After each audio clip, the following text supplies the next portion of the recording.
আজকে আমি একটা ইউনিক লুকে সাজছি। এইরকম সাজ আমি কোনোদিনও সাজিনি। তোমরা কি কেউ গেস করতে পারছো আমি কি সাজছি? চলো দেখা যাক। এবার কি কেউ কিছু বুঝতে পেরেছো যে আমি কি সাজছি? আর এই যে সব থেকে বড় জিনিস, তিলক। এই তিলকটা পরতে আমার খুব ভালো লাগে।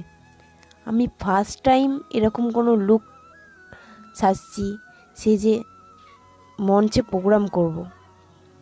আমি ভাবতে পারিনি যে এরকম কোনো দিনও আমি সাজব। এই প্রথমবার শ্রী জগন্নাথ দেবের সামনে আমার একটা নৃত্য পরিবেশনের জন্য বলা হয়েছিল। ওটার জন্যই আমি এই রেডিটা হচ্ছি। তিলক পরার পর মুখটা পুরোই চেঞ্জ হয়ে যায়। এই যে যাওয়ার সময় রাস্তায়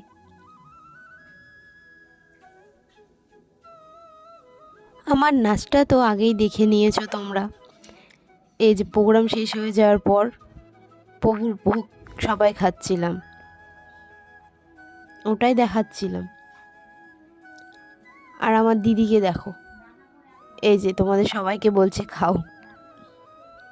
তারপরে একটু মেলা ঘুরছিলাম।